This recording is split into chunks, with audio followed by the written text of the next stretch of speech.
Assalamualaikum warahmatullahi wabarakatuh. Perkenalkan, kami dari kelompok Tulip. Di sini kami akan menjelaskan tugas PO dari Pak Eko. Sebelum saya menjelaskan, izinkan kami mengenalkan kelompok kami, kelompok anggota kami terlebih dahulu. Saya sendiri, Muhammad Ridho Galip Alfat, dengan NIM D600230200. Saya sendiri ada Erlenia Amelia Hanum dengan NIM D600 230204.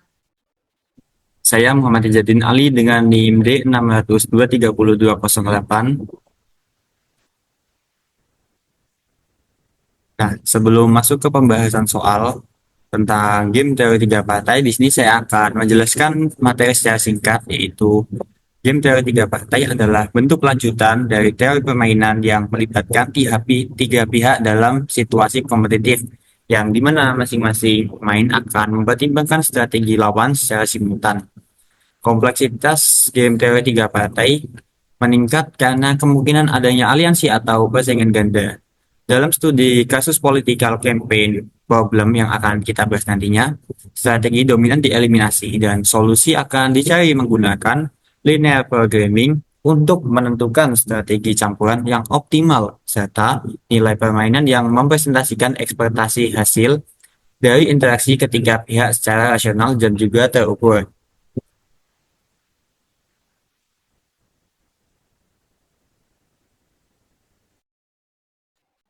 Nah, dalam studi kasus political campaign problem atau masalah kampanye politik, khususnya variasi ketiga dari permainan dua pemain yang dikaji dalam konteks game theory, dalam kasus ini player satu berhadapan dengan lawan atau player 2 dalam situasi kompetitif yang dimodelkan dengan payoff matrix. Setelah strategi dominan dieliminasi, permainan akan dikurangi menjadi dua strategi utama untuk player satu dan tiga strategi untuk player 2 yang menghasilkan matrix payoff baru. Kemudian karena beberapa nilai dalam matrix tersebut bernilai negatif, asumsi akan dibuat bahwa nilai permainan adalah non-negatif. Permasalahan ini kemudian diselesaikan menggunakan pendekatan linear programming.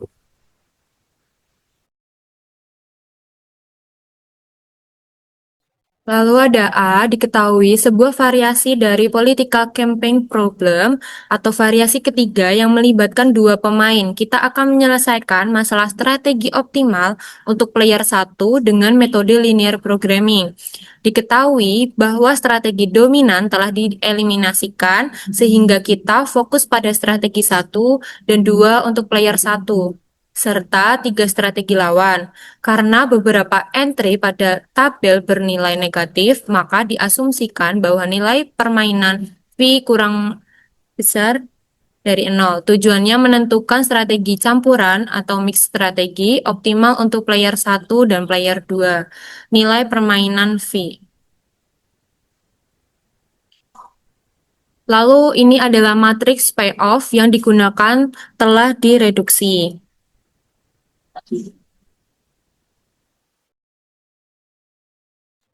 Lalu ada B ditanyakan, satu model linear programming atau LP untuk player 1, 2 nilai strategi campuran optimal dan nilai permainan V. Lalu ada 3 model dual atau LP untuk player 2, 4 strategi campuran optimal untuk player 2. Lalu ada pembahasan model LP player 1, maksimum 3, subjek 2-nya ada 5x2 min x3, lebih dari 0, terus ada min 2 x1 plus 4 x2 min x3 kurang lebih 0, terus ada 2 x1 min 3 x2 min x3 kurang lebih 0, x1 plus x2 sama dengan 1, x1, x2 kurang lebih 0.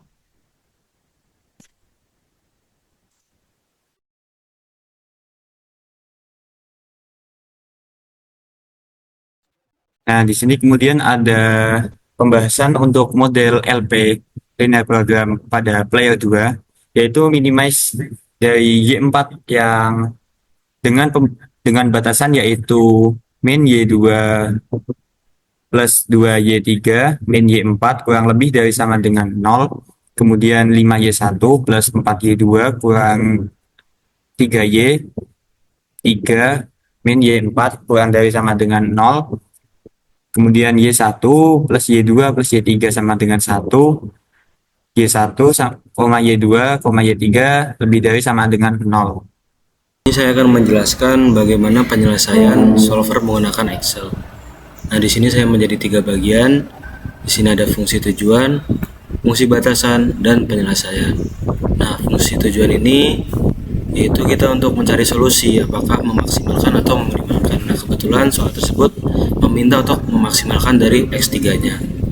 Lalu fungsi batasan ini berfungsi untuk koefisien untuk kendala 1 sampai 4. Nah, untuk fungsi batasan yang pertama itu ada 5x2 dikurangi x3 lebih dari sama dengan 0. Lalu yang kedua ada minus 2x1 ditambah 4x2 dikurangi x3 lebih dari sama dengan 0 dan seterusnya. Lalu di sini ada variabel x1, x2, x3 ini merupakan nilai yang dimana nantinya solver tersebut muncul pada bagian masing-masing dari kolom tersebut. Lalu di sini ada kendala 1 sampai dengan 4, lalu ada koefisien yaitu merupakan rumus untuk hasilnya nanti. Seperti contoh yang pertama untuk kendala 1 itu menggunakan rumus koefisien dari kendala 1 ini dengan rumus 5 dikali x2 dikurangi x3. Lalu yang kedua ada minus 2 dikali x1 ditambah 4 dikali x2 dikurangi x3 dan seterusnya. Nah, langsung saja kita menggunakan solver dari X tersebut. Pertama klik pada bagian data, lalu kemudian klik solver, lalu pilih set objective. Itu untuk bertujuan untuk melihat nilai yang akan muncul. Kita bisa klik pada kolom X3, lalu by changing variable cell ini kita pilih pada bagian kolom X1 sampai dengan X3. Lalu untuk to ini dikarenakan fungsi tujuan itu memaksimalkan, maka kita pilih yang maksimalkan. Lalu pilih subject to constant, pilih add. Nah, lalu pilih cell reference, pilih hasil pada kendala 1. Kemudian tanda ini disesuaikan dengan formula pada masing-masing kendala. Kita sesuaikan ya teman-teman. Itu lebih dari sama dengan. Lalu untuk constraint ini diisi dengan RHS dari kendala 1.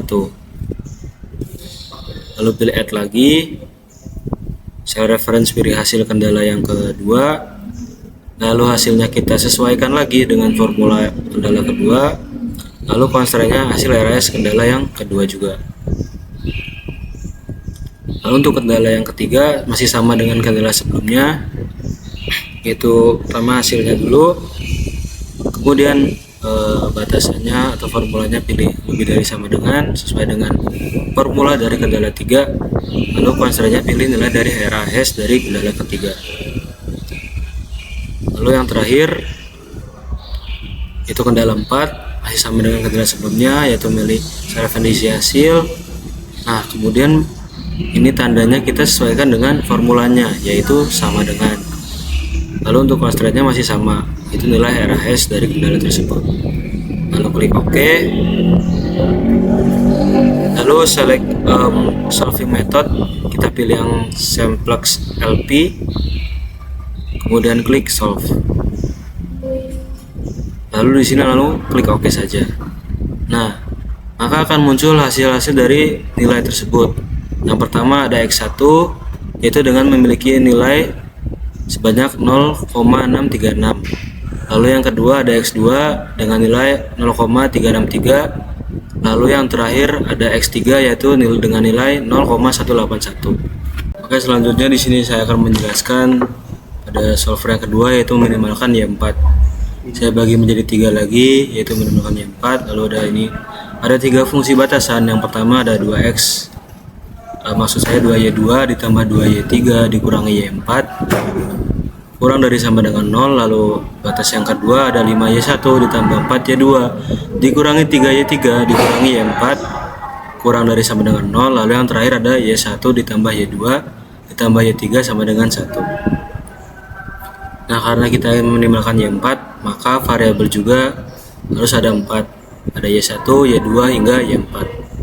Lalu di sini kita bagi menjadi 3 kendala. Ada kendala pertama dengan koefisien batasan yang pertama, lalu ada kendala kedua dengan fungsi batasan yang kedua, lalu ada yang ketiga dengan fungsi batasan yang ketiga. Lalu di sini ada rumus dari hasil. Rumus dari hasil dari kendala pertama itu sesuai dengan fungsi batasan yang pertama atau nilai koefisien yang pertama, yaitu 2 dikali Y2 ditambah 2 dikali Y3 dikurangi Y4. Lalu untuk hasil yang kedua menggunakan rumus 5 dikali Y1 ditambah 4 dikali Y2 dikurangi 3 dikali Y3, lalu yang terakhir dikurangi Y4. Lalu untuk kendala yang terakhir atau kendala 3 menggunakan rumus Y1 ditambah Y2 ditambah Y3. Sama seperti sebelumnya, kita selanjutnya melanjutkan penggunaan solvernya dengan cara mengklik data, kemudian pada analyze, klik solver. Lalu pada set objektif, karena kita ingin minimalkan pada bagian Y4, maka klik pada bagian kolom Y4.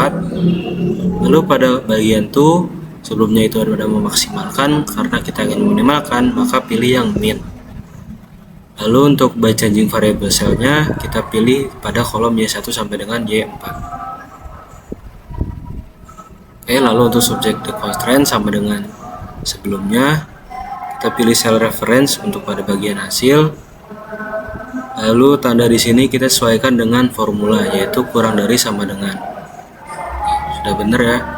Lalu pada constraint kita isi pada bagian RHS, kemudian klik add untuk menambahkan kendala berikutnya. Ada self reference, kita sama dengan sebelumnya, klik pada bagian hasil, tandanya sudah sama dengan formula. Lalu pada bagian constraint, klik nilai pada nilai RHS, lalu klik add. Lalu yang terakhir sama seperti sebelumnya, kita klik hasil. Nah, tandanya kita samakan dengan formulanya, yaitu itu sama dengan.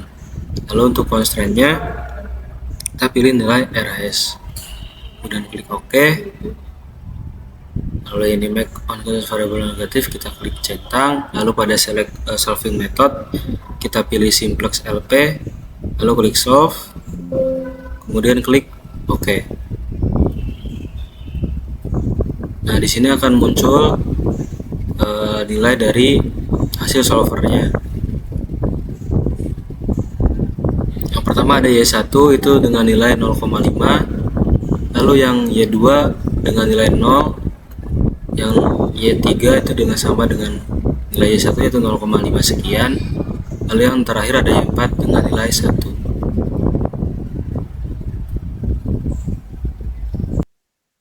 Lalu ada C, yaitu dijawab. Data dalam gambar tersebut menunjukkan hasil pemodelan dan penyelesaian strategi yang optimal permainan dua pemain player 1 dan player 2. Menggunakan linear programming LP, di mana player 1 bertujuan untuk memaksimalkan nilai permainan max Z, dan player 2 bertujuan untuk meminimalkan nilai permainan min Z. Kedua model LP telah diformulasikan dan diselesaikan menggunakan Excel solver dengan hasil bahwa nilai permainan Y sama dengan kedua pemain sebesar 0,18182 yang membuktikan bahwa strategi campuran yang diperoleh sudah optimal dan konsisten dengan prinsip zero sum game. Probabilitas optimal strategi campuran untuk player 2 adalah X dikali 2 sama dengan 0,4545 dan X3 min 0,5455, sedangkan player 1 adalah C dikali 1 sama dengan 0,6364 dan X dikali 2 sama dengan 0,3636 dengan semua constraint terpenuhi. Sekian presentasi dari grup ini. Wassalamualaikum warahmatullahi wabarakatuh.